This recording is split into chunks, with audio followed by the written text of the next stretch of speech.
So my number two film is Moneyball from 2011. This is Mm. directed by Bennett Miller, starring Brad Pitt, Jonah Hill, Chris Pratt, and Robin Wright. The IMDb plot summary: Oakland A's general manager Billy Beane's successful attempt to assemble a baseball team on a lean budget by employing computer-generated analysis to acquire new players. So this is based on a true story. So it's a true story about Billy Beane, this manager. And for me, I think what this exemplifies a lot is, again, going back to motivation. This seems to be a theme when I think about work ethics. What motivates you? And for Billy Beane, it's the motivation to innovate, the motivation to think different, the motivation to prove to yourself, and really to nobody else, but to yourself, that this idea that is different, that you believe in, actually is correct. And that is what motivates Billy to change the entire game of how baseball recruiting is done, how managing and staffing a team is done, how even playing players in the field and what you want, what you're acquiring them to do in the game is done. And he does successfully lead to completely changing the entire game of baseball. But it was never for him about the money. It was about proving this to himself again, that this different idea is right. And for me, I sometimes maybe it comes across as stubborn, but for me at work, if I Or believe in selfish. or selfish, yeah, if I believe in something and believe in, I think this is the right way to do things, Mhm. that does motivate me to get that product out there, or get that project going or something happening at work. That is a big motivation to me. No, I'm not in it for recognition for anyone else other than myself. Yep, you know what, that was the right thing to do. I believed in it, no one else believed in it. I proved that it was, and that makes me feel good about myself, which I think this movie does a great job of, amongst a lot of other things. I think this movie is just incredible piece of filmmaking. But I'd love to hear your thoughts on whether you'd seen this film before, and then your thoughts on Billy Beane and what motivates him, and work ethic, etc. Yeah, no, I love this movie and has sort of been in kind of that rotation as well. Like it's a great sports movie, it's a great work movie. Yeah, that resonates with me as well and is in the movie. But to me, what this movie is more about from a work ethic standpoint is number one, when the chips are down, you have to sort of start looking at the world in a different way. You can't just keep doing what you've been doing. And those beginning scenes are so electric where, you know, they've lost all their players, they don't have the money, they're not going to Mm-hmm. get more money. And everybody else in the team is sort of approaching everything the same way. And Billy Beane is very much like, no, we got to think differently. We Mm-hmm. don't have the money to get these players. So, you just going down life just the way you have been, it's just not going to work. So that's, Right. I think, number one. Number Mm-hmm. two, spotting talent in the most Right. unconventional places. Like he's in this meeting there and he just sees Jonah Hill's character like say something, and he's present enough, Billy Beane, to look at the head honcho of that place. I forget where they're at, listens to what Jonah Hill's character has to say, and then follows up, tries to understand what this guy even does, Mm-hmm. and really starts to see, yeah, the statistical way of doing things actually could be very powerful. To me, that's the other big sort of work ethic thing, is that you have to stay present to be Mm-hmm. able to even like rock on a nugget like that, but then have the foresight to have an open mind. To me, it's the opposite. Like, yeah, you believe in what you believe in, which was, sure, I want to win, but that belief and how you're going to do it comes through this engagement interaction with Jonah Hill's character. Billy Beane has no idea about any of this stuff before when the movie Mm-hmm. starts. So Right. Right. to Right. me, it's about how do you keep an open mind and kind of engage with somebody, spot the right talent, and then build on that. And then, of course, determination and belief and all that comes in. So yeah, that's what gets me excited about this movie. And I believe in all of those things that, in my life, I've brought in people from who didn't have the right experience on paper or were in totally different teams, but I felt that they have something interesting to say and they challenge me in like a weird way, or maybe even make me uncomfortable. And I brought them in, and those have been some of the most valuable partnerships. And, we've been able to do stuff that didn't seem possible or wasn't even on my mind Mm-hmm. before. So It's actually weirdly like an exercise of humility as well, as much as you have to be dogged in your own belief system.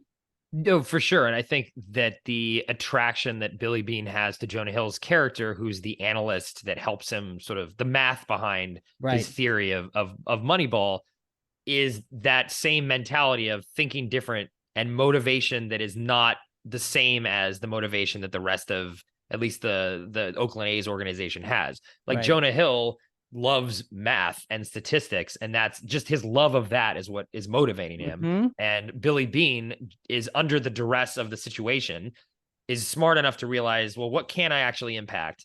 And what can I not? I cannot impact some things. I can impact certain things.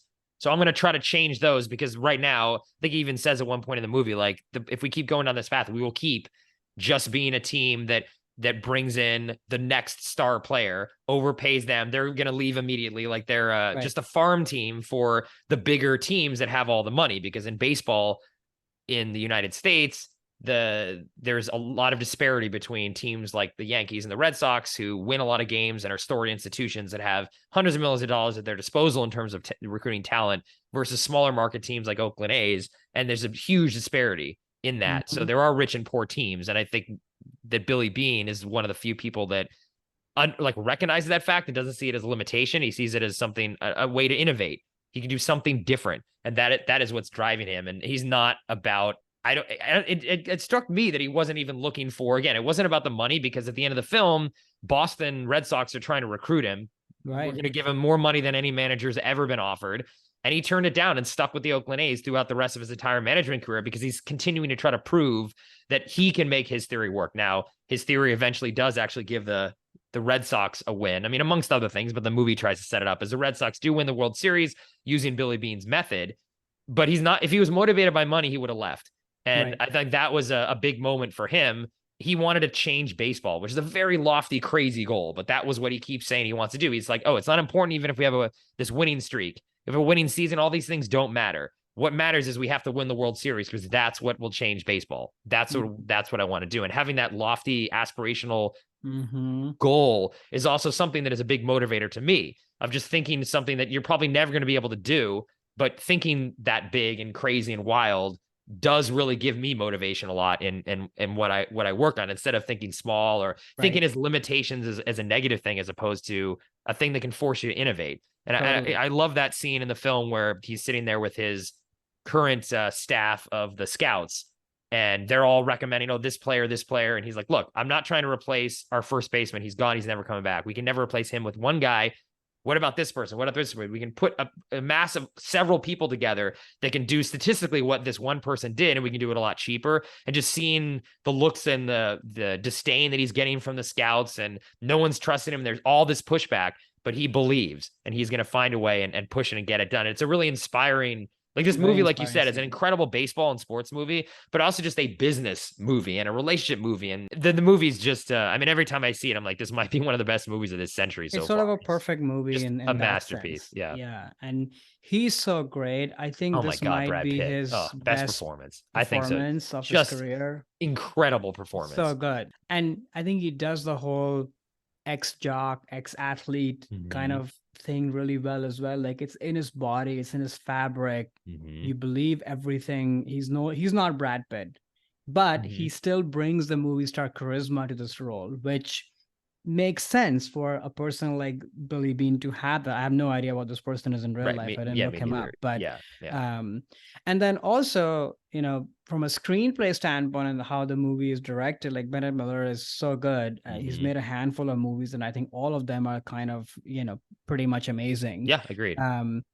That he grounds the story once again in full rounded, humanity.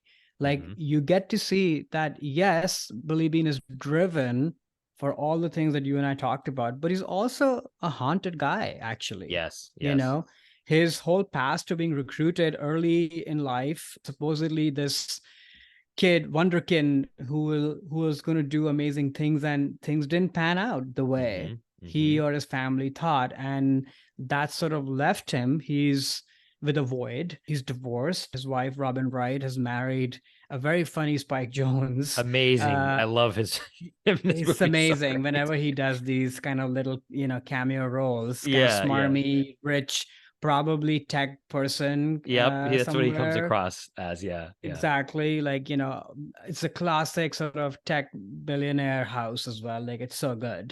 So he's haunted by that. And then the center of the movie, I think, it's his relationship with his daughter, Hmm. which is just so tender. And, we've talked about motivating factors. Yes, it's about proving yourself right. I think in his case, it's also digging himself out of this haunted hole that he's been in. But it's also about him being a father.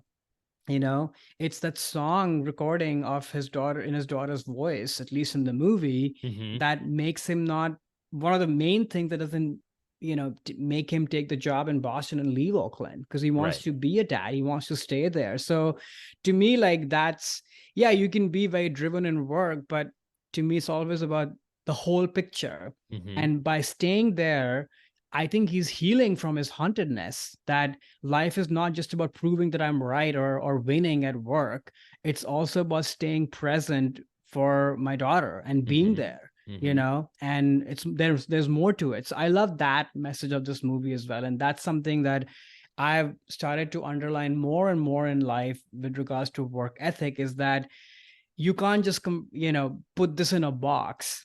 It's everything, right? Like, Hmm. we have to look at life, our relationships, in like a holistic way, and work is an important part of that. And yeah, if you're going to win and do what you want at work, you also have to be aware of the consequences. It's going to come from somewhere else. Right. What The are those the consequences? workaholism piece of it, Yeah. potentially. Right, right, right.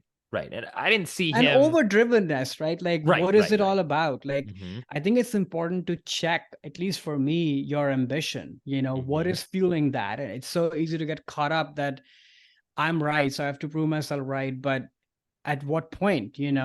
Maybe what you've been holding on to has changed now. Hmm. And that's, to me, that's a very important work ethic thing, that we are constantly checking in with ourselves of like, okay, does this still matter? Does this still hold true? Hmm. Maybe it doesn't. Yeah, and then that's why to me, like the money piece is a big Yeah. piece in this too. Like that's not what he was ever trying No. to chase for. He just wanted that recognition. I mean, maybe too, and in those earlier flashback scenes when the scouts are telling him when he's a young kid, oh, you're gonna change the game as a player. And he didn't. And that maybe now he's trying to fill that void. If he wants to change the game, well, how can he do it as a manager? And this is his attempt to leave a mark on baseball, which potentially as a child he thought he was always going to do, but he thought he was going to be the next star, athlete, but instead actually he changes it from behind the scenes. And that's the void that he's chasing, is that sense of failure or lack of living up to a potential that was promised to him. So, but he's Hmm. still going to get there, but just in a way that is very different. And maybe that is a lot of the daughter being a motivating factor too, in that sense of showing to her that he's not giving up and that he is still going to live up to that potential that he maybe felt pressure and as a child, to not only to himself but from his parents. And those early scenes and how they weave those into the movie through flashbacks throughout it, of gradually revealing motivations and a backstory to why this character can come across a little haunted sometimes, is just great. And I also credit Brad Pitt's performance of being able to, you can see that in his face, in Yeah, his he's a shell explode of a his man. explosions of anger. I love those scenes when Oh he's a yeah, very calm guy, and then sometimes he'll just grab the chair and like loads. throw it across and explode. And I think that does come from a pain of view of failure of himself, Yeah, right? totally. I do question and wonder though, that how much of kind of changing the sport and the legacy and such is like a, you know, specified goal for him, or just something that happens along the path. I actually don't know if this is what he was chasing. I think it just happened Not in the along the beginning, way. right? But then he eventually, when he's, there is a speech he gives to Jonah Hill saying, like, we can't, like, the winning streak doesn't matter to me. It's not about these wins at this point. We have to go to the World Oh Series and yeah, win that, right. or else this means nothing. They will forget us instantly. All these wins will mean nothing. But I Yeah. don't think he necessarily, and thought that this Moneyball would be that. He was just trying to, hold his team together in a sense of give the Oakland A's a better season. And then very quickly he was realizing, I think, after meeting with Jonah Hill and really understanding how this math could be this powerful, which is also an amazing scene. I love in movies where they're trying to like show calculations. Sometimes it doesn't work, but this is just like, oh, with this player, this money, and like the editing, the script just is so well done. But once he meets Jonah Hill, then I think he realizes that actually, the ambition is to change the entire game, which he does, even though not in the way that he ever wanted to, which is through Oakland A's. Like other teams copied his playbook and started using it to run their programs. One other thing that I wanted to add was that I don't care about the sport and understand very little about it. And I think that's the other genius of the movie, is that it pulls you in and makes all of this math, all of the details of the sport really understandable and enjoyable, which I think is such a success of this movie, is that it's not kind of this just for baseball people who understand the sport. It's like a universal sports movie that's, about relationships and people coming over their own struggles and such. So I love that too. No, for sure. Yeah, you don't have to come in with any knowledge or even love of the game, honestly, to find this movie captivating, fascinating, and powerful as well. Hey there, it's Alex. If you like the review and discussion Karan and I just had, make sure you subscribe to our channel, Movies That Shaped Us, to get full episodes. Every other Wednesday, Karan and I cover a topic around important people, places, events, and moments in our lives, and then explore it through 3 of our favorite movies. Subscribe right now or follow our podcast on Spotify or Apple Podcasts via the link in the description below. Hope you join us for the journey.